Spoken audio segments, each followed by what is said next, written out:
From the days of Thomas Edison and Henry Ford, America has applauded and rewarded those individuals who've had the ability and the courage to turn their visions into successful business realities. Every generation, every industry has had its entrepreneurial leaders. For more than 4 decades in the food service equipment industry, one of those leaders was Jerry Moss. One thing I've always told people when I get into entrepreneurial discussions, they always say, well, look, how did you do this? Or how would you go about doing this if somebody else wants to try to do it? And I said, well, number one, you need to know and understand the industry that you're in. Number two, you need to find a need and fill it. And if you can do something as simple as that, give them a product that they can't buy anyplace else, which provides a value to the buyer, you got a business. Jerry's understanding of the food service business began way back in the 1950s when he and his family owned and operated a Chicken Delight franchise. And in those days, the need that needed filling was his own. We were 75% delivery type business to the home. And if you're familiar with the climate in Wisconsin, in the wintertime it was hard to deliver something and keep it hot. So I started to talk to some wire people. I found out about heating cable. We played with it and put it into some insulated containers, and we realized that we had something special. The next thing is we were in the manufacturing business. It started out in the first year, and I landed a reasonable chain account with we all know today as Kentucky Fried Chicken, but in the early days, they were in the roast beef business. And we had already discovered that roast beef was something that we could hold very, very well. And so I proceeded to go after Arby's and some of these other people. One of the customers that we were dealing with was a very upmarket type of chain featuring and selling prime rib. And so I met with them, and their question was, can you hold it overnight? And I had to think about that for a minute or two, and I said, well, we've never tried it. Jerry proceeded to try it and found that by simply adding better temperature controls, his warmer would not only hold the roasts overnight, but actually improve them with natural tenderizing. The new holding cabinet was a success. And, kind of like the little light went on in my brain, why can't we cook it and hold it? And I went back to our factory. By then I had 4 or 5 people working for me, and I proceeded to try to learn how to cook prime rib. Opinions differ on Jerry's skills as a chef, but when his new line of low-temperature cooking and holding equipment was introduced at the 1970 NRA show, Halo Heat was a huge hit.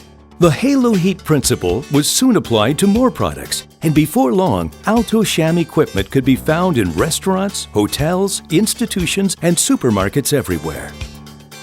My father bought a second-hand Alto Shaam oven back in the late 70s. It's made us unique in the marketplace because we do offer such a wide variety of hot entrees and hot foods.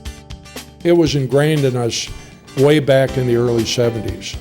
Take care of your customer and make sure that they have what they need to be successful in their endeavor.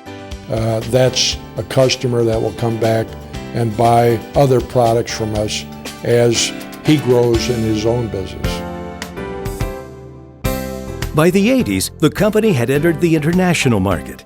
In kitchens around the world, the name Alto Shaam had become synonymous with low-temperature cooking. But Jerry wasn't content. I thought, okay, we're great for prime rib restaurants and maybe for restaurants that feature roast beef, but there's a lot of other business out there. Jerry's insatiable desire to seek out new market opportunities led to an idea that had some within Alto Shaam questioning his judgment: the CombiTherm oven. To me, it seemed to be a natural addition to what we were doing, and I wanted to introduce this product in the United States.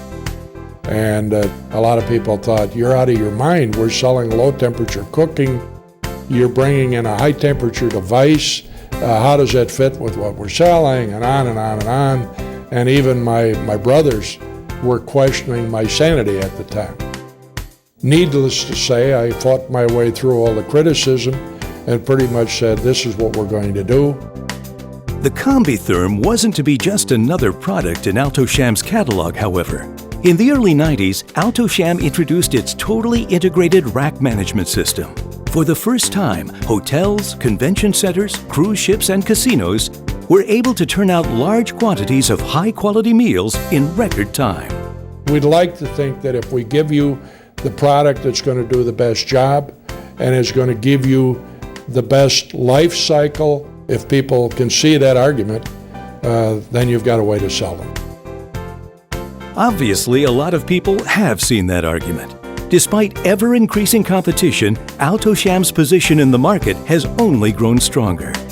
And so, even though, yes, there's a lot of competitors out there, no, there are very few people, none that I know of, that do the job that we do.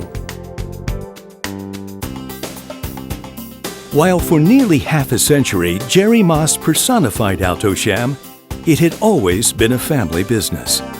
When Steve Moss assumed leadership in 2004, he brought to the job more than 20 years of hands-on experience in every aspect of the company's operations.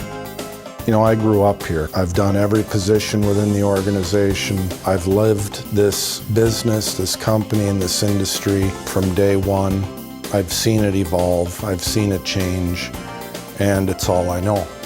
My goal and my quest was to basically carry on and build upon and improve what he had begun.